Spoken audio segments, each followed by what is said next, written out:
Bienvenidos a esta segunda temporada de Enigmas de la Historia. Como me ven en la cara, estamos muy contentos de estar otra vez aquí con ustedes y esperamos seguir sorprendiéndoles con nuevos personajes y nuevas historias, en fin, nuevos enigmas. Quiero hacer un alto en el camino, ¿vale?, para agradecer a toda la gente que nos está viendo. Quiero dar un fuerte abrazo a toda la gente de Vigo, que nos sigue por Televigo, la televisión de cerca, a toda la Comunidad Valenciana. Este verano he estado allí de vacaciones y la verdad que la acogida ha sido fantástica, darles 1.000.000 de gracias, y también a Tele Toledo, que es donde yo vivo y donde realmente sé que nos siguen con muchísimo cariño también. Y pues hoy vamos a empezar pues, con un caso que en su época dio bastantes titulares a los periódicos. Vamos a empezar con un hombre que presumía de ser un caballero español, pero me temo que no era más que un infame camorrista, que terminó en una noche de locura convertido en un asesino sanguinario. Empezamos otro Enigmas de la Historia.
¿Recuerdan ustedes una serie de televisión de la primera cadena de los años 80 llamada La huella del crimen? Yo he de reconocer que no tenía edad para verla entonces, pero sí, la veía a escondidas. Yo era un niño muy curioso, ¿qué le vamos a hacer? Pues en uno de esos casos, hay otro del que hablaremos otro día, pero como decía, uno de los casos que me dejó impactado de por vida. Ese fue el de Jarabo. José María, esto lo tengo que leer, José María Manuel Pablo de la Cruz Jarabo Pérez Morris, nombre larguito, pues era un jeta, era un niño bien de los muchos que pululaban por la posguerra española. También era sobrino del presidente del Tribunal Supremo, pero sobre todo era un chulo, un mujeriego, un jugador y un borracho. Jarabo niño, viene al mundo el 28 de abril de 1923 en el seno de una rica familia madrileña. Tras la guerra civil, que al parecer marcó a Jarabo por presenciar tiros en la nuca en su propio jardín, estudió bachiller en el acreditado Colegio Madrileño de Nuestra Señora del Pilar. En su juventud se fue a vivir la vida a Puerto Rico y a Cuba, donde acabó siendo condenado por un jurado estadounidense por explotación sexual a mujeres. Los hechos relataban que Jarabo conocía a las mujeres, bebía y las hacía beber, pero también las drogaba, para después hacerles fotografías en posturas pornográficas. Pasó 3 años en prisión, en los que realmente no se aburrió. Allí aprendió artes marciales y sobre todo consumió marihuana, opio, cocaína y morfina. Tras ser puesto en libertad, bajo fianza, se trasladó a Nueva York, donde entró en contacto con el mundo del tráfico de drogas. Pero en el año 1950 le pillan, con lo que viola la libertad condicional y vuelve a España. Le empujan, mejor dicho, a volver a España. Durante 8 años lleva una envidiable vida de alarde y de lujo, gastando sumas enormes de dinero para la época. Drogas, juergas y prostitutas ocupan su tiempo de búsqueda del placer hasta que agotó los 15 millones de pesetas que su madre le había concedido en patrimonio. Cuando escasearon las pesetas, pues comenzó a empeñar objetos de valor, lo que más tarde se convertiría en el triste motivo de sus crímenes. Pero vamos a lo sustancial. En 1956, Jarabo, que gracias a su dominio del inglés se codeaba con gran parte de la alta sociedad inglesa que pasaba por España, que vivía en Madrid, conoce a la inglesa Beryl Merton Jones.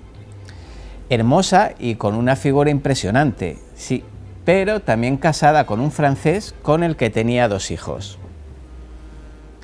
Como les decía antes, para mantener tal tren de vida y alimentar ese frenesí de lujuria y placer, se vieron obligados a empeñar uno de los brillantes que brillaba en las manos de Beryl.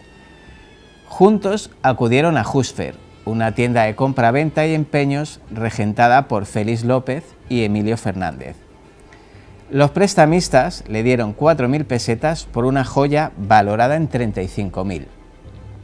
Al poco, la relación de los amantes se enfrió. Al acabarse el dinero, todo se enfría. Y ella le solicitaba continuamente el anillo y el dinero que Jarabo le debía. El sábado 19 de julio de 1958, Jarabo llamó por teléfono a la joyería con la intención de recuperar todos los objetos que tenía empeñados. Sin embargo, se le cruzó una hermosa mujer en los bailes del Retiro y cuando llegó al local, eran las 10 menos cuarto de la noche, obviamente ya estaba cerrado. En ese momento se le ocurrió la idea de dirigirse a la casa de uno de los socios, de Emilio Fernández, creyendo que la sortija quizás se encontrase allí, puesto que la habían estado esperando, quizá se la llevaran a casa. Pero lo único que encontró esa noche fue la sangre de sus víctimas.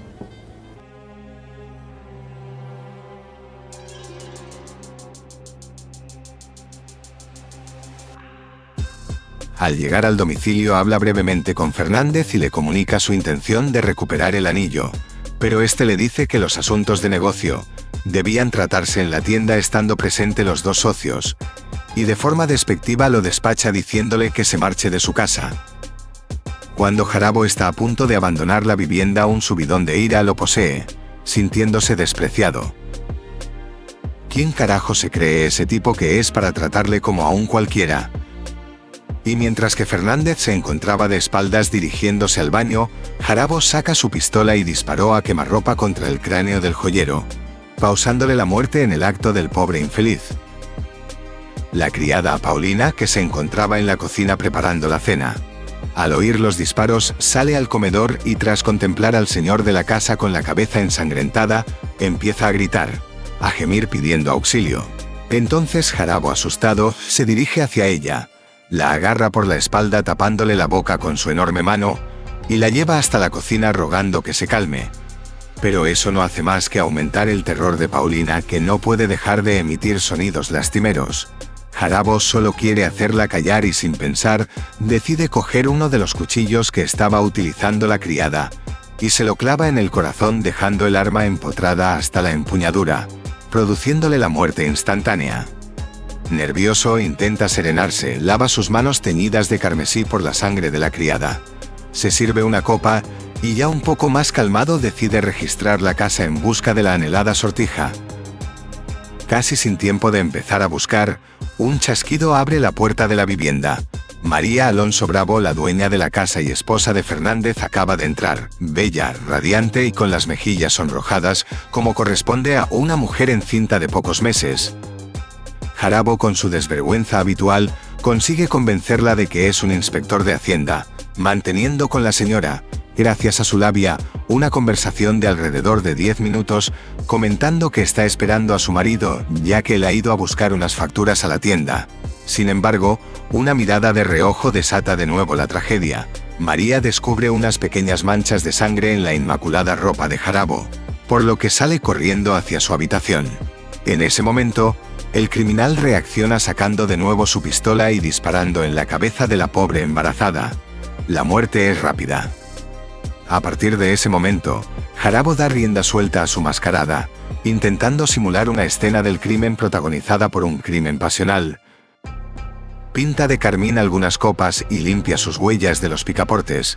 Después, despojado ya de toda vergüenza, roba unas gafas de sol, un reloj, dinero en efectivo y además se apropia de las llaves de la casa de empeños. Agotado, se tumba a dormir en el sofá. El domingo se despierta con las risas de los niños jugando en la calle y tras desperezarse un poco logra salir de la casa y del edificio sin ser visto o parecer sospechoso de algo. Al fin y al cabo, él es un señorito más, paseando una mañana de domingo. El calor invita a tomarse un vermut y después otro, lo que hace que ese día de resaca asesina se convierta en otro día cualquiera de farra en el madrileño barrio de Salamanca. El lunes por la mañana temprano se dirige decidido a Jusfer para apropiarse de todos los objetos que tenía empeñados. Ya no tiene nada que perder. Llega a las 8 de la mañana y con la llave robada entra por la puerta de la tienda que da al portal. Tranquilo, espera más de 1 hora y media a que llegare Félix López, el otro dueño del local. En cuanto entra y sin mediar palabra alguna le dispara 2 tiros en la nuca. Otro muerto más. Jarabo, que es un hombre fuerte, lleva el cadáver hasta la trastienda y echa serrín sobre la sangre para evitar que salga a la calle. Ya en soledad, se dedica a trastear y buscar por la tienda, pero las llaves de la caja fuerte no aparecen, por lo que no pudo recuperar el anillo. Así que decide llamar a la mujer de su última víctima intentando hacerla ir con artimañas y excusas varias. Viendo que no consigue tal fin, por suerte para ella, decide llevarse una serie de plumas estilográficas, un maletín y algunos relojes, se cambia de traje cogiendo uno de los muchos que tiene empeñados y sale a la calle como un pincel. Hace un hermoso día en Madrid, la mirada de una hermosa desconocida se cruza con la suya. Con un gesto para a un taxi donde ambos se suben. Parece que al final no va a ser un mal día, piensa para sí. Taxista, llévenos al Café de Oriente. Imaginad la historia, en pleno franquismo, en un barrio adinerado, donde si pasaba algo era un carterista lampando de aquí para allá. 4 muertos, 2 de ellas mujeres y encima una de ellas embarazada. La policía obviamente estaba que echaba humo. Hicieron un despliegue brutal, interpelando a chulos, prostitutas, ladrones de poca monta y en principio nadie parecía saber nada del asunto, la verdad. Hasta preguntaron en las tintorerías a ver si el asesino había llevado la ropa manchada de sangre a lavar. Parece absurdo, ¿verdad? Pues va a ser que no lo era. Al día siguiente, Jarabo es detenido en la puerta de una tintorería de la calle Orense, a la que había llevado el traje manchado de sangre, diciendo que le había roto la nariz a un americano de un puñetazo y que por eso estaba lleno de sangre. Jarabo confesó los 4 crímenes al día siguiente de ser detenido, pero después de que Viena Capellanes sirviera un pequeño ágape en comisaría. Un señor siempre es un señor, decía. Su juicio se convirtió en más pan y circo para la España de la época. La prensa realmente no hablaba de otra cosa, llegando a calificar el suceso como el crimen del siglo. La expectación era tal que había colas diarias para entrar en la sala donde se celebraba el juicio. De hecho, figuras sociales de la época, como la actriz y cantante Sara Montiel, acudieron a alguna de las sesiones. Durante el mismo, Jarabo pronunció su frase más célebre: no sé si soy un psicópata o no, ni me importa. Lo único que sé es que soy el autor de 4 muertes, 2 quizás un poco más justificadas, aunque en realidad ninguna puede serlo. Finalmente, Jarabo fue condenado a garrote vil el 10 de febrero de 1959, sentencia que se cumpliría el 4 de julio de ese mismo año. Pero no terminan aquí las aventuras de Jarabo, no. El garrote, para quien no lo sepa, consiste en una silla con un collar de hierro acabado en una bola y de esta manera, al girarlo, se causa al ejecutado la rotura del cuello, produciéndole la muerte. Pues dependiendo de la habilidad del verdugo, el mecanismo funcionaba a la primera o no, lo que prolongaba la agonía del agarrotado. Y de hecho, la ejecución de Jarabo fue bastante accidentada. La alta edad del verdugo, unida a la fuerte complexión física del ajusticiado, Jarabo era un hombre muy fuerte, muy grande, provocó que el sufrimiento se alargara demasiado. Finalmente no murió en la silla, murió en una celda de la cárcel de Carabanchel tras una larga agonía y bajo el llanto tanto del verdugo como del de la defensa y el director de la prisión. Y así terminó la vida de uno de los asesinos más famosos de la historia de nuestro país, que por cierto fue el último condenado al garrote vil por la vía de la jurisdicción ordinaria.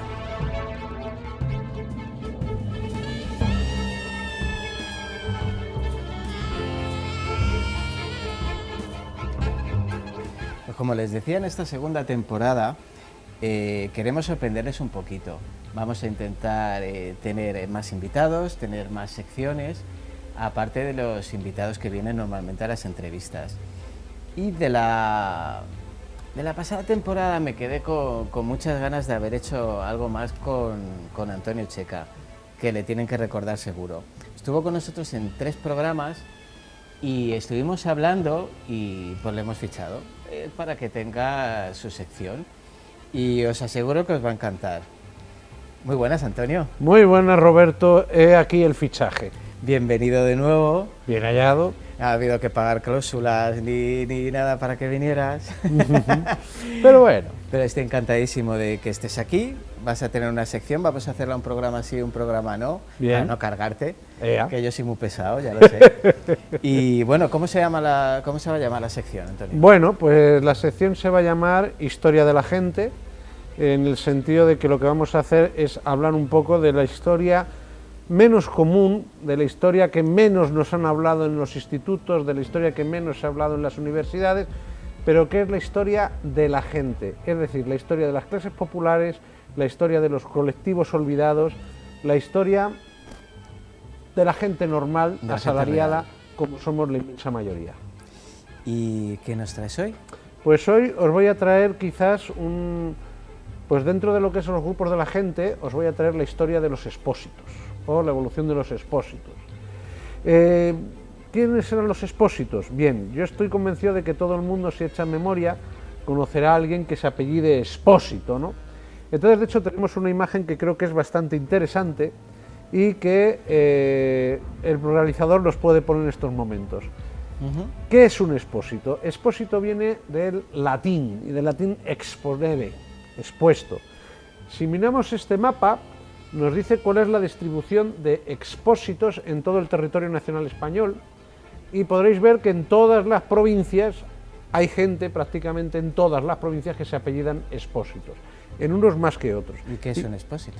Bien, pues un expósito es un apellido que se ponía a los niños que eran abandonados al nacer y eran educados en instituciones públicas. Esos eran los expósitos. Ese era el apellido más común que se les ponía, el apellido más conocido, el apellido más universal, pero había muchos otros apellidos.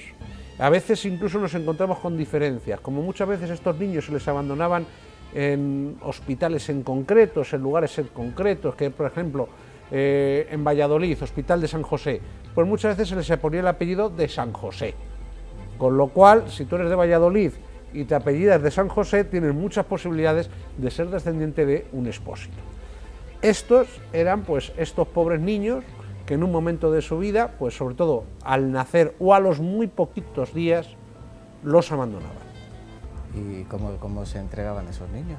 Pues cómo se entregaban o cómo se abandonaban. Sí. Podemos pasar a la siguiente imagen y la historia de estos niños la verdad es que es bastante triste, ¿no?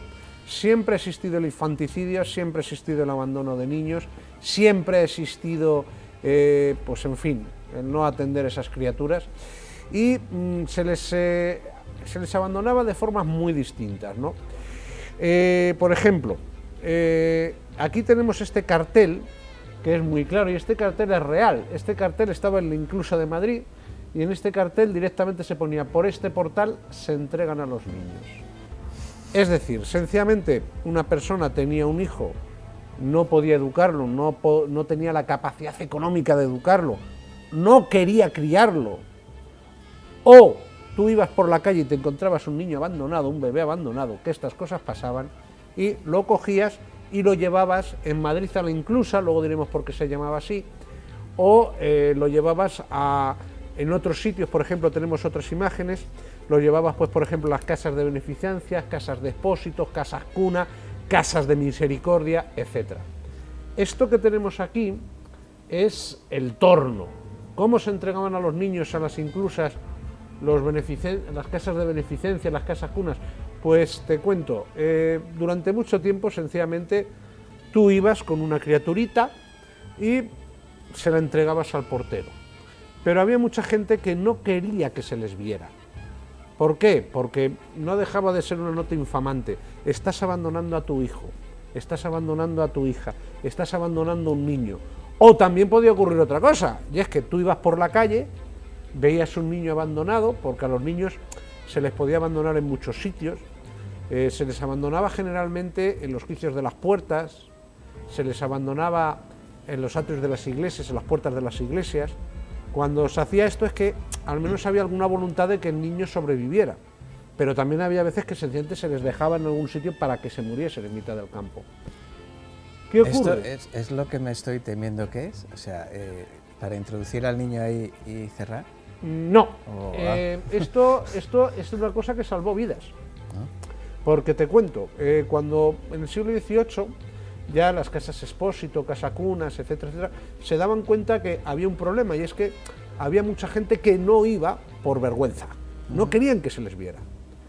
Entonces, ¿qué ocurre? Pues a alguien se le ocurrió una idea muy sencilla, y es colocar un torno de tal forma que tú en el torno colocabas a una criatura, dabas un toque, se giraba, y al otro lado, pues en este caso unas monjas o unos empleados cogían a la criatura sin ver a quién se lo dejaba. Y ya está. Y ya está. Y gracias que no lo habían dejado tirado, sabe Dios. Mucho mejor. Claro, estos niños, pues a veces hay que decir que en las inclusas, las casas de beneficencia, las casas expósito, lo que hacían era intentar tomar nota absolutamente de todo lo que podían, por si acaso el que les había dejado el niño se arrepentía. Eso te iba a decirlo, porque luego ¿cómo vas a reclamar? Pues bueno, había varias formas. Había veces que, por ejemplo, a los niños les entregaban, pues por ejemplo, una familia que la mujer había muerto en el parto, o una familia, o sencillamente una mujer soltera que no podía criar al niño, o una mujer que estaba en la cárcel, pues directamente esos niños pues iban a la inclusa y decían, a ver, este niño se llama tal, es mi hijo, y en algún momento lo recuperaré o quiero recuperarlo, para que se tenga en cuenta.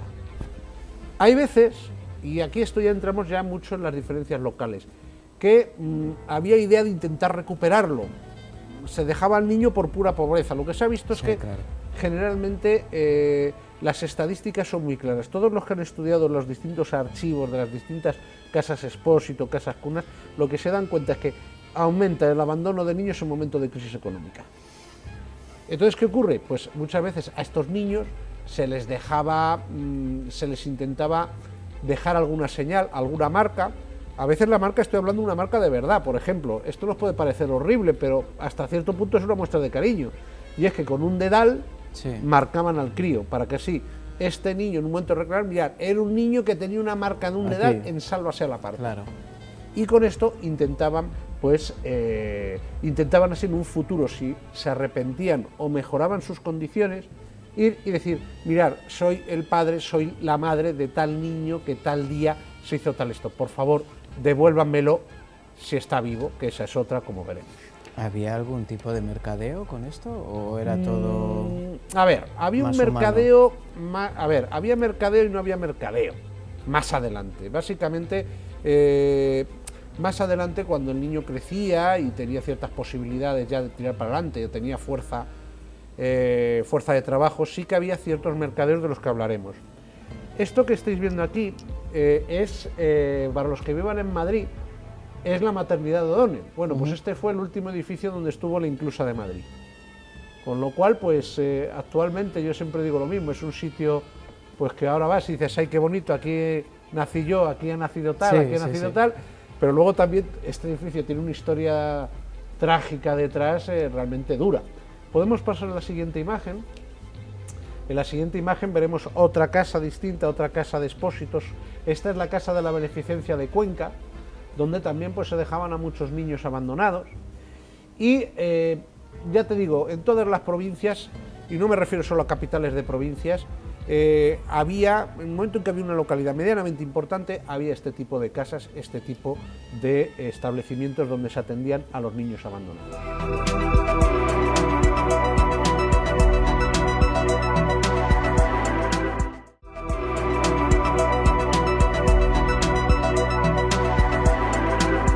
Ahora vamos a tratar uno de mis temas favoritos, las conspiraciones.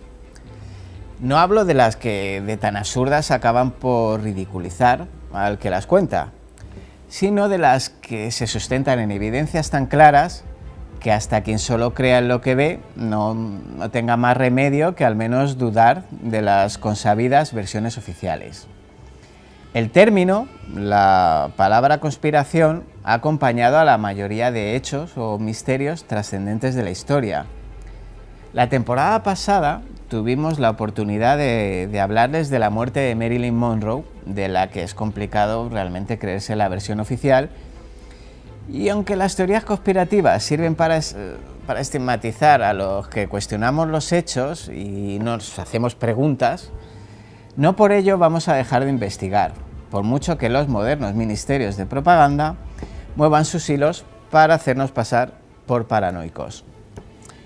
Así que, siguiendo los pasos de mi admirado Santiago Camacho, voy a meterme en el barro de las conspiraciones y los mitos para hablaros del plan MK Ultra, o lo que es lo mismo, el oscuro proyecto secreto de la CIA destinado a encontrar formas de control mental.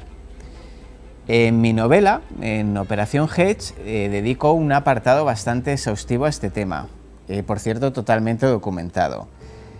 Bueno, pues todo esto comenzó a principios de la década de los años 50, con la Guerra Fría en pleno auge, cuando algunos de los prisioneros de guerra liberados en Corea regresaban a su casa defendiendo la causa comunista. Pues la comunidad de inteligencia de Estados Unidos se alarmó, obviamente, y la idea era tratar de descubrir cómo interrogar a las personas y debilitarlas, pero cómo dominándolas y haciendo de ellos auténticos autómatas. Todo ello organizado por la División de Inteligencia Científica de la CIA, en coordinación con el Cuerpo Químico de la Dirección de Operaciones Especiales del Ejército de los Estados Unidos.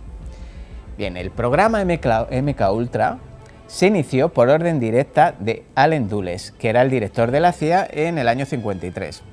El objetivo principal era producir una droga que obligara al sujeto a decir la verdad, una especie de suero de la verdad, pero con mucha mala leche y mucha caña. Pero había aproximadamente 150 proyectos de investigación en el programa que desencadenaron en una barbarie contra la dignidad humana. Pacientes en hospitales psiquiátricos, presos en instituciones federales e incluso las personas anónimas de la calle recibieron drogas y fueron parte de experimentos sin su conocimiento o su consentimiento. Pero algunos de los experimentos más nocivos, digamos, ocurrieron en el Allen Memorial Institute de Montreal, un hospital psiquiátrico de Canadá, donde las mentes de un número aún desconocido de pacientes fueron sistemáticamente destruidas sin capacidad de recuperación.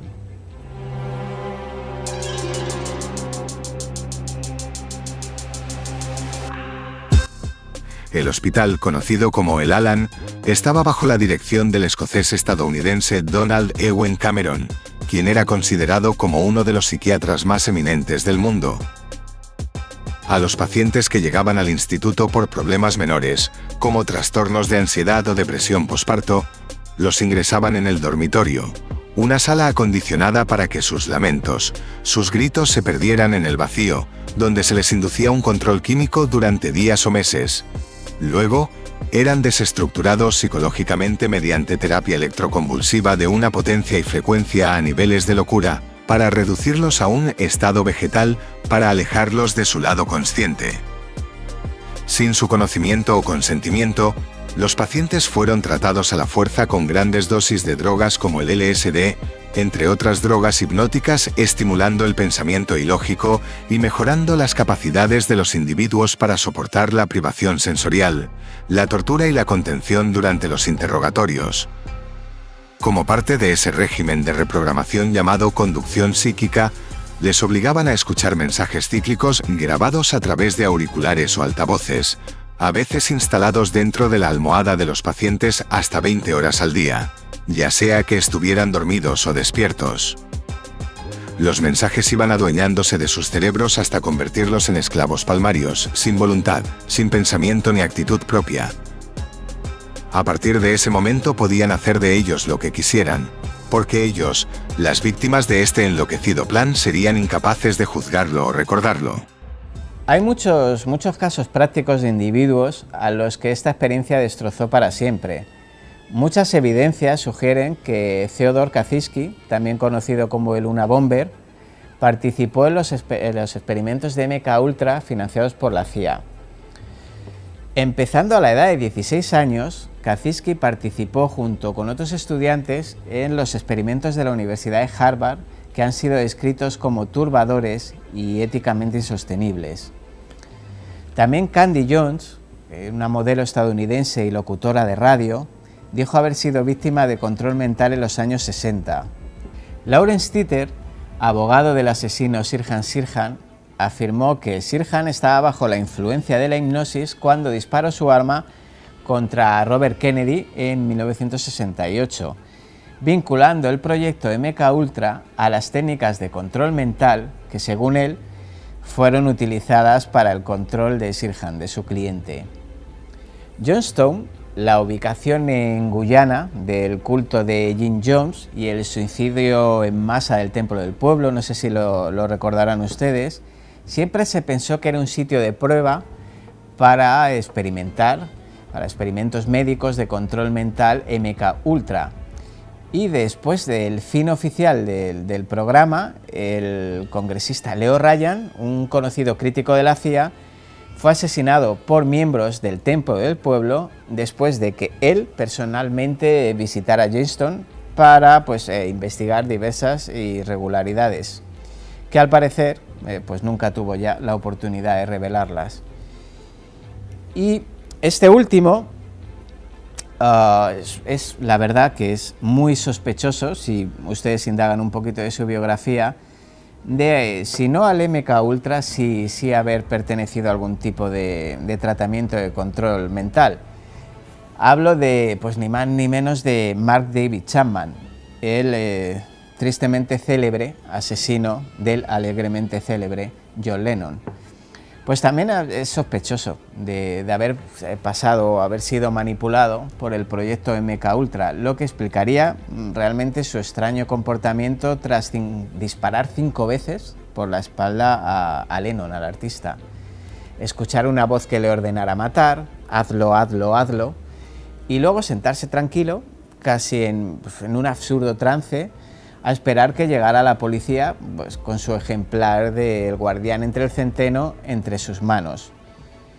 Y seguramente, pensando como decía el protagonista del libro, no sé qué quería hacer exactamente con mi vida, excepto que quiero hacer algo grande.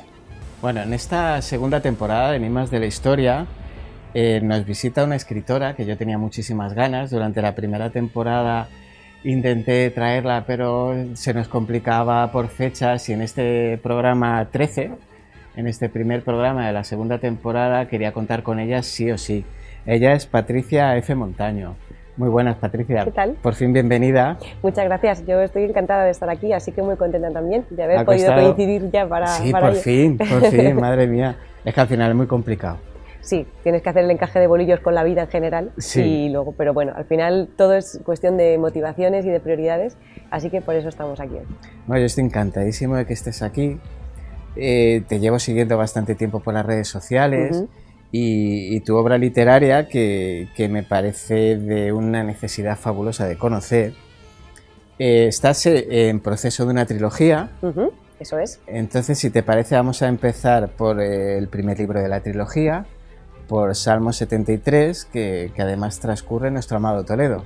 Por supuesto, eso era un requisito fundamental. Cuando me planteé escribir la trilogía, sabía que se iba a desarrollar íntegramente en Toledo. Los que amamos Toledo sabemos por qué.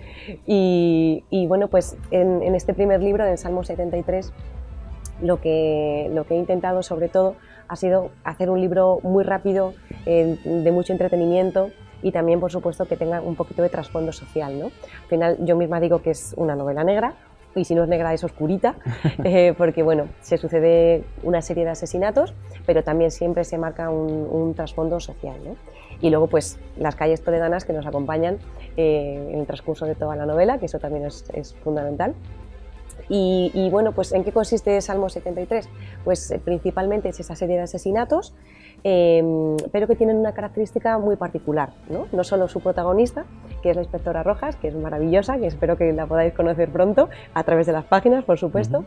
Y bueno, pues esta serie de asesinatos tiene una particularidad, y es que el asesino pues utiliza una serie de torturas, ¿no? Basadas en la Inquisición española, y bueno, pues en ese sentido, sin llegar a ser macabro, porque no es una obra macabra ni mucho menos, pero sí que deja pues algunos tintes, ¿no? De lo que significaba en aquel momento el castigo, ser un hereje, salirse de lo estipulado.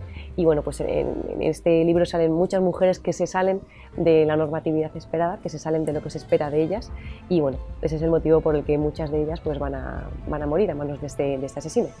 Es un libro que transcurre en la época actual, pero tú has tenido que documentarte. Sí, mucho. Además, este primer libro he estado mucho más tiempo pensándolo que escribiéndolo, o sea, no hay ninguna duda. Y bueno, para eso también he tenido grandes amigos en Toledo. He tenido guías, historiadores, policías y muchos amigos de bares también, por qué no decirlo, que me han ayudado mucho a conformar esta novela. Porque ya no es solo el conocimiento histórico que aparece, la parte forense, por ejemplo, que aparece, sino también la parte social. Porque la gente que lee la novela, tanto la primera como la segunda, me dice, es que se nota mucho que has vivido en Toledo, porque salen bares y salen sitios que no salen las guías, ¿no? Y que quizás eso también es un punto extra a tener en cuenta. Mucha vida. Claro, es que es Toledo. Al final, Toledo para turistas, pues cualquiera lo tiene al alcance. Vienes aquí, echas el día, ¿no? Vas a los sitios típicos. En un día. En un día, ¿verdad? Y luego, pues te apuntas. Es que, como he leído mucha novela negra y todo lo que está escrito en Toledo en ese ámbito he intentado leerlo, pues he visto todas las miradas de turistas en los escritores, ¿no? Estos fueron a pasar el día y ya, pues han hecho la novela. Pues oye, que es respetable.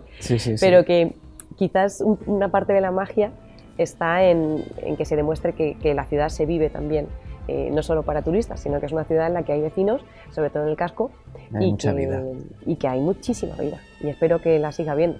Dios quiera.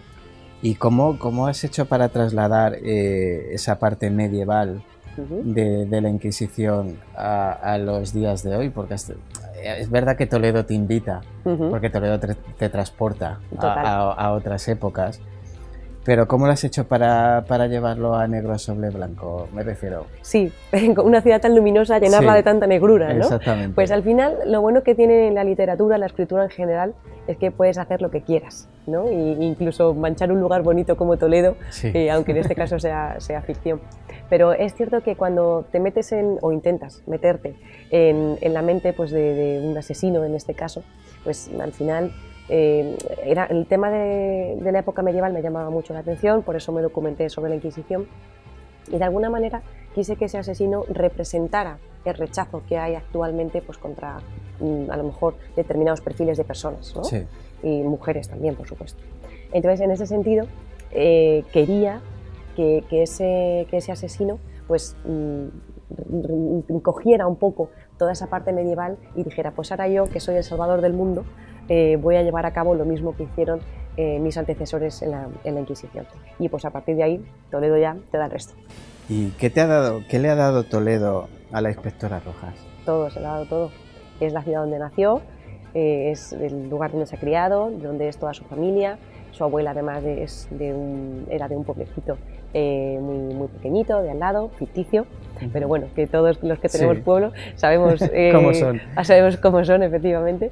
Y bueno, pues ella es una mujer que es cierto que reniega un poco de parte de su familia, pues por cuestiones que aparecen en el libro, pero su ciudad pues siempre ha sido suya, la ama profundamente, y de hecho pues ya en el segundo libro, después de resolver los casos del primero, la ofrecen irse a un equipo internacional y ella lo rechaza porque se quiere quedar en Toledo.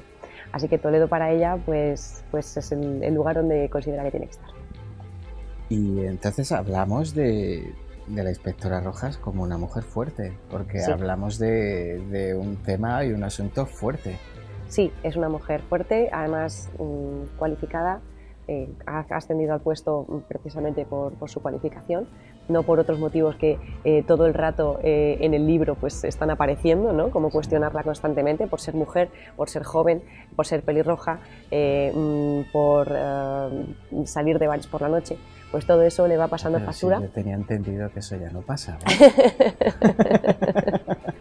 A mí la Inquisición.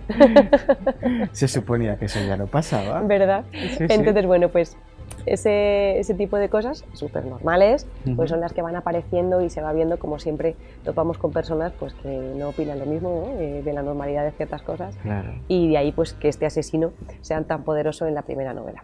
Y hablamos de un criminal, ¿no? Que se esconde en las sombras fantásticas de Toledo, de una crueldad importante, ¿no? Sí, este primer asesino es bastante, pues eso, macabro, aunque es cierto que en la novela no es mi estilo quizás pues ser específicamente concreta en ese sentido con respecto a las torturas y demás. Pero sí, este asesino pues se cree un salvador del mundo y quiere ajusticiar a todas aquellas que no cumplan con los requisitos para ser una mujer perfecta. Vaya miedo, vaya miedo. Yo siempre he pensado que la noche de Toledo, que es preciosa, pero también tiene ese halo de oscuridad. Sí. Y como de maldad acumulada y escondida en las esquinas, ¿no? Durante siglos, latente, y que es muy aprovechable para una novela. Sí. E incluso es que es súper cinematográfica la novela. Sí, nada, ya solo nos falta un productor que la quiera llevar a cabo dinero, y ya que está, ponga dinero y ya lo está. hacemos. Sí, para eso están, para poner dinero. Sí. No, la verdad que los ingredientes que tiene lo hacen un libro súper interesante, súper interesante. Pues está feo que lo diga yo, pero el segundo me han dicho que es todavía mejor que El abrazo de la langosta. Me han dicho que a la gente en general le ha gustado más la segunda parte de esta trilogía. Es que de la tercera, que está aquí toda, en mi cabeza nada más, a ver si en algún momento puedo plasmarla. Pero en El abrazo de la langosta, que seguimos en Toledo y seguimos descubriendo otros rincones mágicos, cambiamos un poco el tercio en el sentido pues, que ya no está la Inquisición, ya hemos dejado la Edad Media y se convierte pues, en una dinámica más actual con respecto al perfil asesino, quiero decir, pero sí que es cierto pues, que también se siguen denunciando muchas cosas. Y en este sentido lo que sobre todo vamos a ver en este libro es una trama de abuso sexual de mujeres jóvenes, que es el que va a guiar un poco toda la historia, ¿no? Y a partir de ahí pues, será la inspectora Rojas la que tenga que ir descubriendo qué es lo que está pasando con esa trama, por qué asociado a esa trama está empezando a morir gente. Y bueno, pues la verdad es que es un libro muy, muy entretenido. Y la verdad es que se lee muy rápido, así que nada, el día que los cojas yo creo que los dos te los ventilas enseguida. No, me encanta porque tocas temas que aparentemente crean controversia, que son temas tabús de hablar, y me encanta que lo hagas y que lo hagas con una novela protagonizada por una mujer, que por suerte cada vez se va viendo más en series de televisión y en novelas, de que las mujeres no son damiselas a salvar, son personas fuertes, capaces, y le da un valor añadido al final que se enfrente a este tipo de situaciones que normalmente solo estaban estipuladas para que fueran hombres y ellas solo Sí, fueran las víctimas. efectivamente. En la literatura tradicional pues ha sido así, en la novela negra tradicional, pero es cierto que cada vez más, como tú dices, hay más perfiles de mujer inspectora. Y fíjate, yo creo que hemos pasado incluso por una nueva fase en la que hemos pasado de las mujeres fuertes, de yo puedo con todo, a mujeres reales. Normales. En el sentido de mujeres que sí, que son fuertes, pero que son contradictorias, o que tienen un mal día, o que si quieren llorar, lloran, o que si quieren levantar la voz, la levantan. Que son humanas. Efectivamente. Entonces, creo que esa normalidad también ya va entrando dentro de las inspectoras que van protagonizando los nuevos libros. Que al final es súper importante porque cuando tú lees una novela o ves una serie de televisión o ves una película, antes había mucho la identificación con el personaje principal, etcétera. Entonces como que estaba muy admitido que tenía que ser hombre. Estaban establecidos perfectamente los roles, incluso los de las razas. Sí. ¿Sabes? Esta raza está para esto, esta para lo otro. Y es súper importante que tú al final veas una trama. Tú no te tienes que identificar con el libro, sino disfrutar de una trama. Y al final te puedes identificar, si quieres, tanto con un hombre como con una mujer. Claro. Al final te identificas con una forma de ser, con unos valores, con una forma de actuar.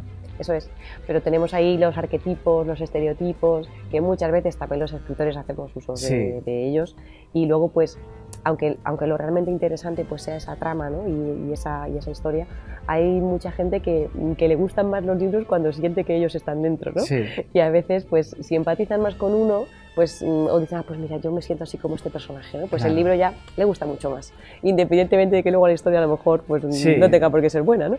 Pero bueno, que en general somos así un poco de egocéntricos a veces, de que queremos salir de los libros, sí. Por eso te decía que es súper importante al final y armonioso que tú te identifiques con la inspectora Rojas, siendo tú hombre y ella mujer.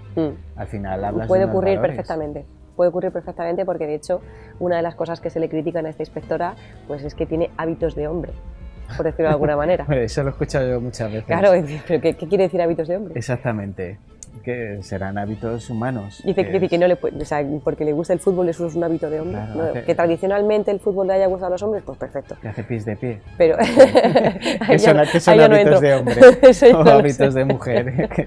Al final partimos siempre de esa base del estereotipo. Sí, los estereotipos están ahí. Y dicen, no, es que tiene actitudes masculinas y por eso le va mejor y por eso ha ascendido. Pues, perdona, será porque es inteligente, porque trabaja bien. Y viceversa, lo de los hombres buscar el lado femenino, ¿no? Ser sensible no es ser femenino, ni ser bruto es ser masculino.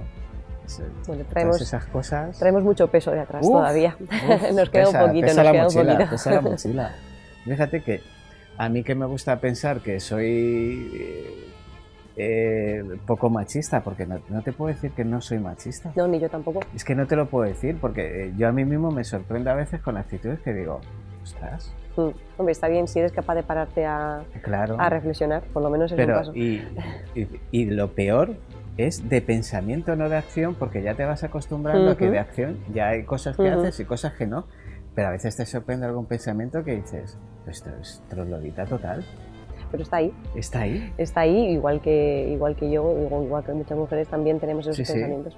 Al final es cultural. es la educación es cultural y tardaremos siglos.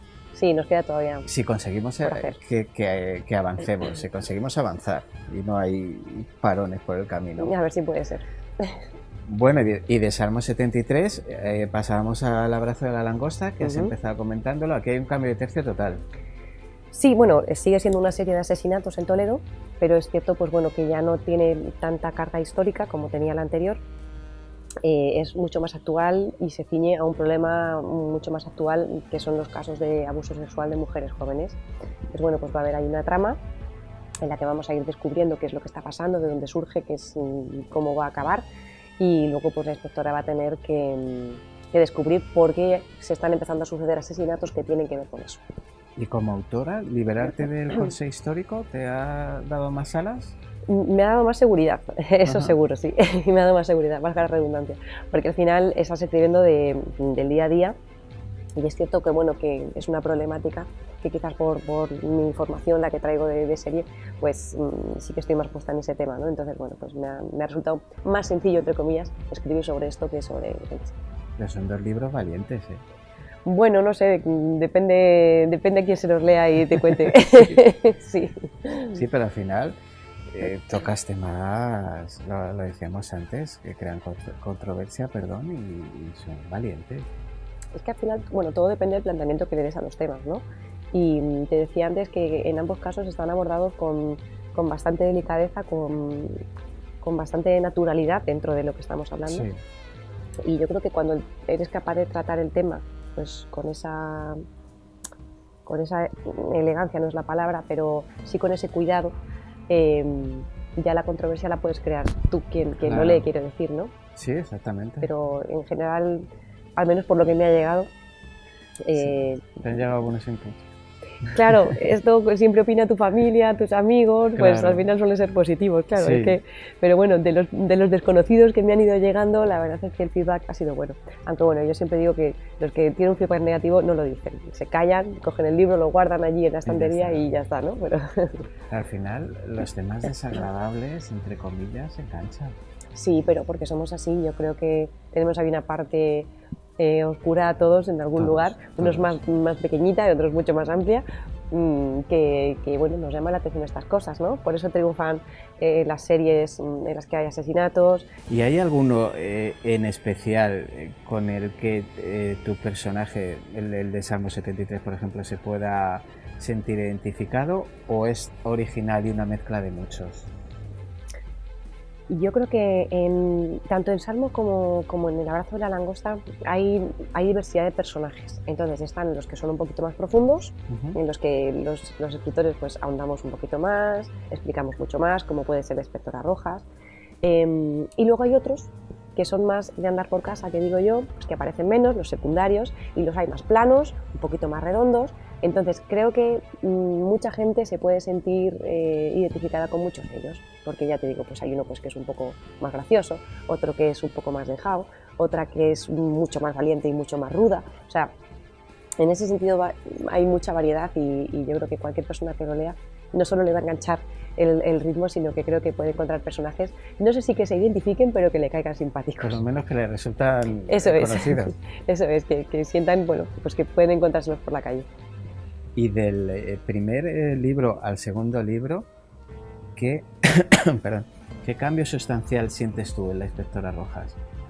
Después de la gran peripecia de la Sí. primera novela. Pues la veo mucho más confiante y ya trae de serie un problema de confianza, de autoconfianza muy grande, y en esta segunda novela está mucho más confiante, mucho más ajena a esas voces que la siguen acompañando, cuestionando su profesionalidad, y yo creo que es lo más importante de todo, vamos, la evolución que va haciendo la inspectora Rojas y que va a culminar pues en la tercera novela, que a ver si en algún momento encuentro tiempo para poder empezar a escribirla.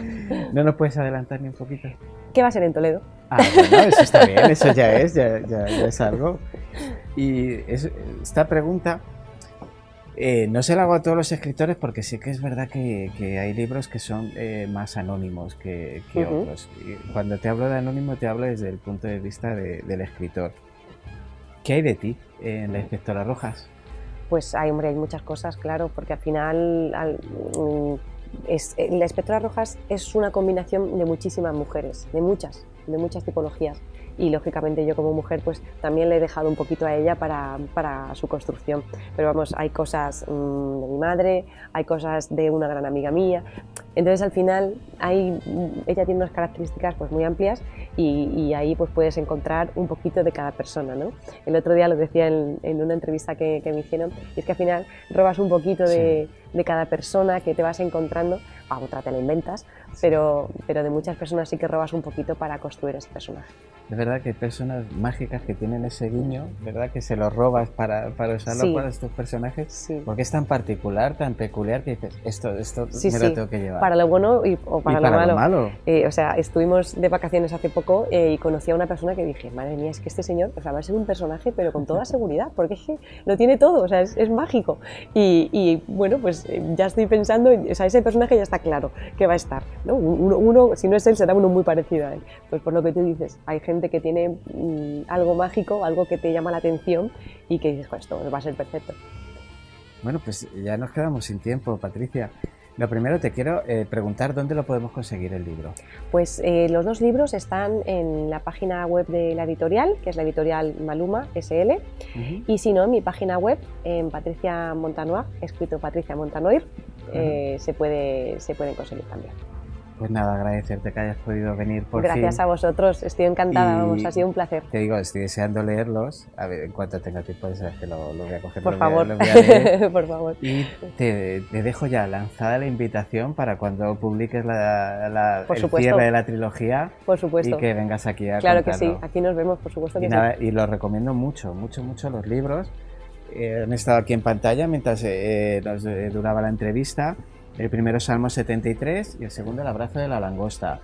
Patricia, muchísimas gracias. Gracias a vosotros, ha sido un placer, Y de verdad nos que sí. vemos muy prontito. Muy bien. Muchas gracias. Venga, hasta luego. Pues ya nos vamos por hoy en este primer programa de la segunda temporada.